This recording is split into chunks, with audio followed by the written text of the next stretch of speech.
It's Monday, November 26, 2012, and let's talk about what happened the rest of this weekend in the last day and a half or so on xdadevelopers.com.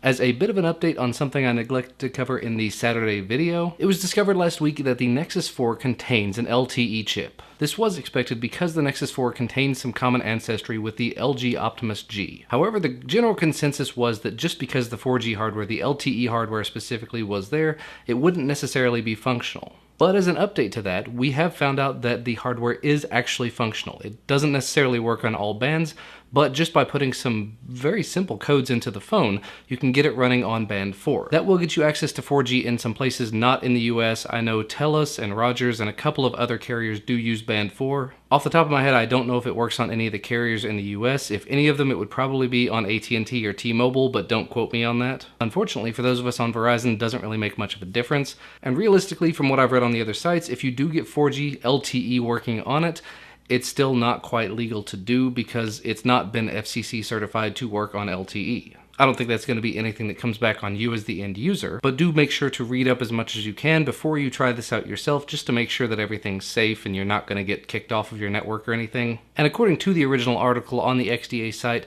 even if the 4G does work, it's not really necessarily going to be full 4G LTE because the rest of the hardware that needs to be there isn't exactly there. The antenna and the power amplifiers and everything are not present on the device, so it might not be 100% compatible with all the bands anyway.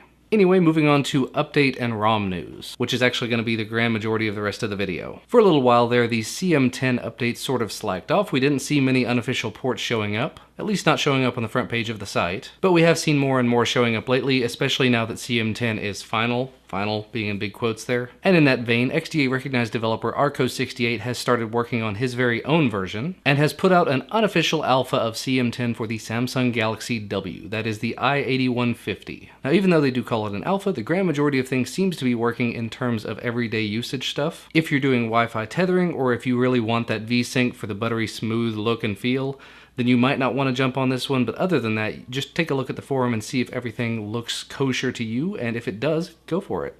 And speaking of unofficial CM10 ports, we saw another one show up this week. This one, however, was specifically targeted at the developer edition of the Motorola Droid Razr HD. This should also be considered an alpha build, so it's not going to be 100%, but from looking at the forum thread, if I did not misread something there, looks like Bluetooth and camera are the biggest things that are not working. But as always, do make sure to read through the forum thread to see if there's anything that will apply to you, if you're one of those people that actually has a developer edition Motorola Droid Razr HD.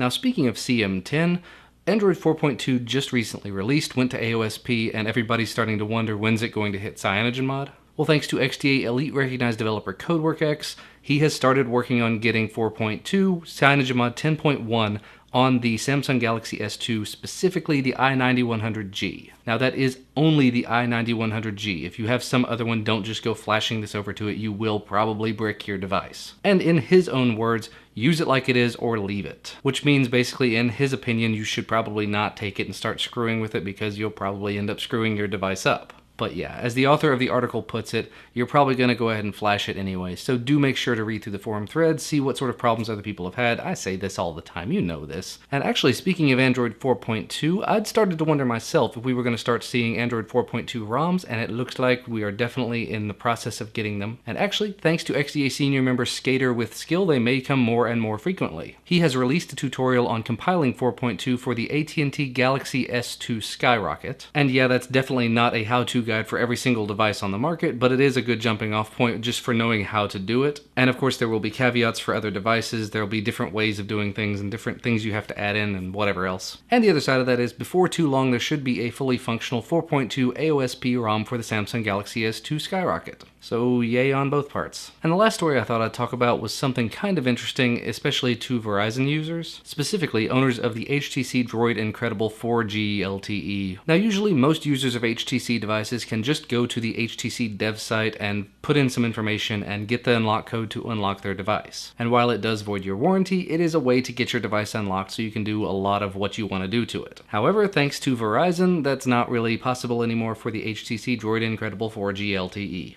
However, thanks to XDA forum member Jose51197, there is a tutorial out there for how to unlock the bootloader on this. And it's not just thanks to him, there were about a half dozen other people. Do check out the portal post to see the names of all of those people and what they contributed. And there are two ways to unlock the bootloader now. There's the automated scripted way, and then there's the down and dirty get your hands into the script kind of way. So if you do have the HTC Droid Incredible 4G LTE and you want to unlock the bootloader, now you should be able to again. As always, with just about every story I talk about, go read the forum thread for more details, caveats, and whatever else. But that's going to be about all for me for today. As always, thank you so much for watching, and I will see you on Friday.